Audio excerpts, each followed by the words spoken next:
Nietzsche and the nation state. To amuse myself, I often ask ChatGPT about various topics that interest me, and particularly in the AI taking a Nietzschean perspective. If I find what returns informative and interesting, I intend to turn them into presentations like this one.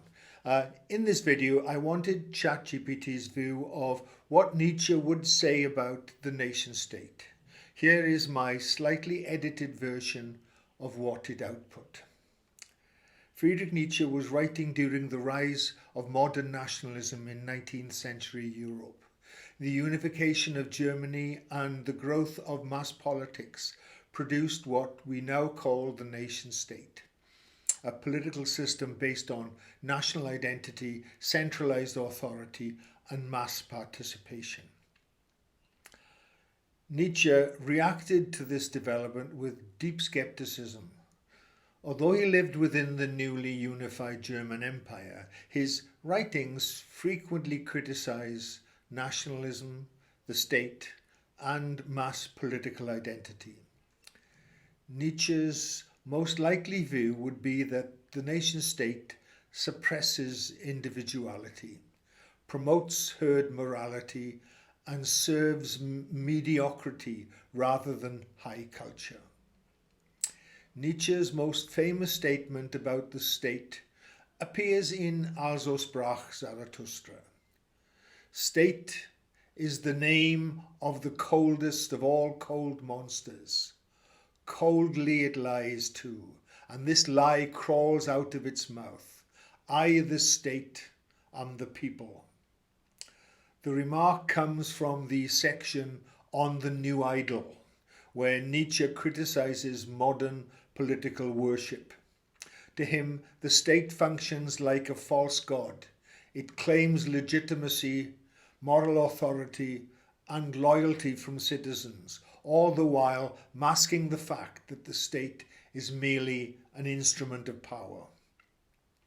He continues in the same passage. Everything about it is a lie. It bites with stolen teeth. Nietzsche is not arguing that every government literally lies about every matter. Rather, he suggests that the state constructs narratives about unity, duty, and national destiny to justify its existence. These narratives transform political institutions into objects of reverence. Citizens are encouraged to treat the state as the embodiment of collective meaning. From Nietzsche's perspective, this reverence is dangerous because it replaces individual self-creation with obedience to national identity. When people define themselves primarily as citizens of the state, their personal development becomes subordinated to political structures. Nietzsche often links nationalism with what he calls herd morality. In Beyond Good and Evil, he writes, morality in Europe today is herd animal morality. Although this statement refers broadly to European moral culture, nationalism is one expression of that herd morality. The nation-state encourages people to think collectively, to adopt the same values, and to subordinate individual differences to a shared identity. For Nietzsche, the herd mentality arises when individuals seek security and recognition through belonging. Instead of developing independent values, they follow socially approved norms. Nationalism strengthens this dynamic by turning political loyalty into a moral virtue. This tendency worried Nietzsche because he believed great culture emerges from exceptional individuals, not from mass conformity. When societies prioritize unity and uniformity, they discourage the creative experimentation necessary for culture to flourish. Nietzsche also believed that the modern state tends to serve mediocre majorities rather than exceptional individuals. Democratic politics and mass nationalism elevate the preferences of the many rather than the achievements of the few. In Also sprach Zarathustra, Nietzsche contrasts the state with genuine creativity. Where the state ceases, there begins the human being who is not superfluous. In the same book he warns, many too many are born. The state was invented for the superfluous. This statement suggests that authentic individuality begins outside the structures of mass politics. Within the state, people often become interchangeable parts of a collective system. Beyond it, individuals may cultivate unique talents and values. Nietzsche does not necessarily propose abolishing all political organization. Instead, he criticizes the moral and cultural centrality granted to the state in modern life. When politics becomes the primary framework for identity and meaning, other forms of human flourishing, art, philosophy, personal excellence are diminished. Now, although Nietzsche lived in Germany during its unification, he was sharply critical of German nationalism. In Beyond Good and Evil, he criticizes nationalist sentiment among German intellectuals and praises broader European culture. Nietzsche's cosmopolitan outlook reflects his suspicion that nationalism narrows intellectual horizons. National identity encourages people to celebrate their own traditions while dismissing others. Nietzsche preferred a more European perspective in which ideas and cultural achievements circulate beyond national boundaries. This stance also connects to his admiration for cultural mixtures and cross-fertilization. Nietzsche believed great cultures arise through interaction and tension between different traditions, not through isolation or national purity. Now, another theme in Nietzsche's critique is the idea that politics distracts from culture. Modern societies often treat political events as the most important aspects of public life. Nietzsche believed this emphasis misplaces priorities. In Beyond Good and Evil, he criticizes the growing political obsession of his time, suggesting that intellectual energy is increasingly devoted to state affairs rather than philosophical or artistic pursuits. For Nietzsche, culture should not serve politics. Politics should serve culture.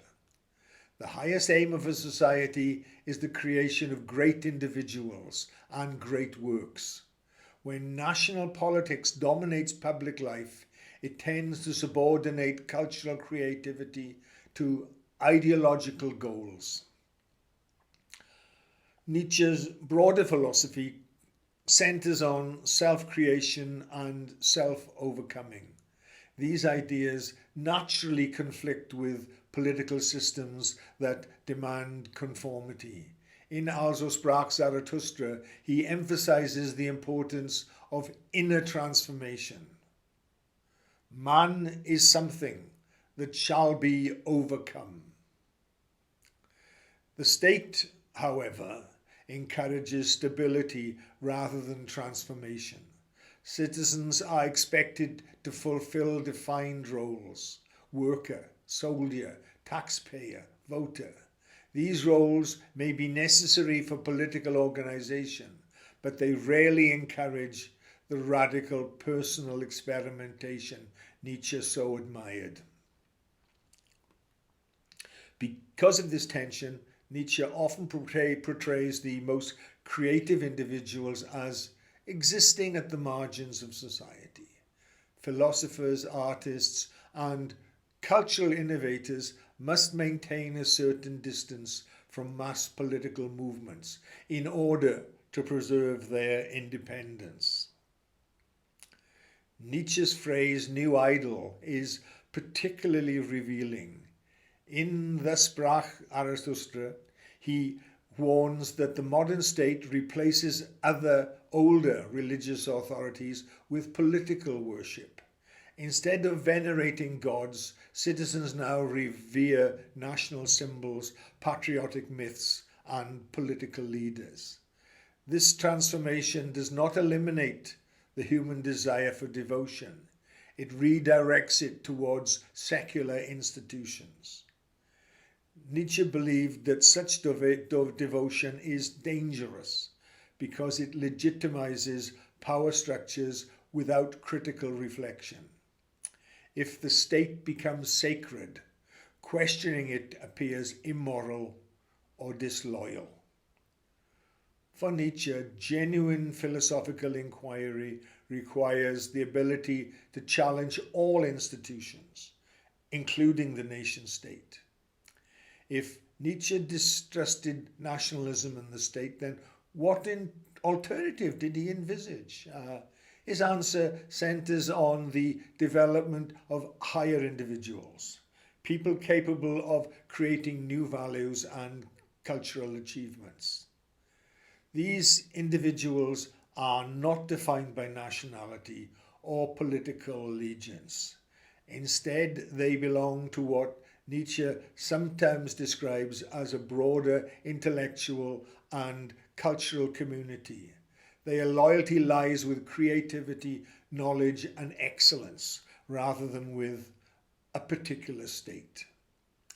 Nietzsche believed that societies should be evaluated according to how well they enable such individuals to emerge. Political institutions are valuable only insofar as they support the growth of exceptional human beings. Nietzsche's writings present a powerful critique of the nation-state and modern nationalism. Although he lived during the rise of national politics, he remained skeptical of its cultural and moral consequences.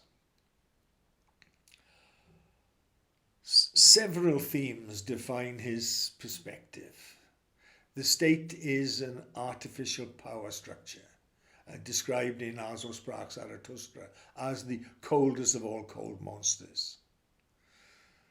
Nationalism encourages herd mentality, suppressing individuality and creative thought.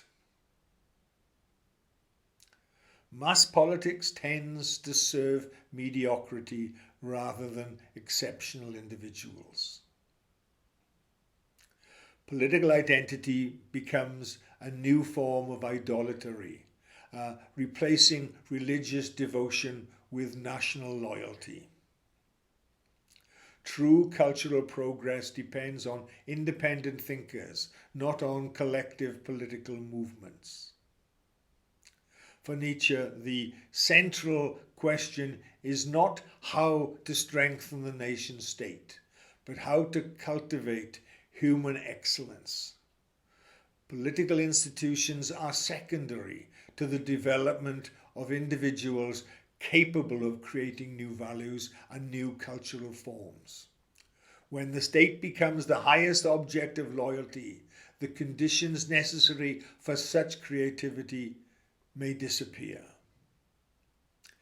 Nietzsche therefore challenged his readers to reconsider the relationship between politics and culture. Rather than defining themselves primarily as citizens of a nation, individuals should focus on the difficult task of self-creation, becoming, in his famous formulation, what they are. Thank you.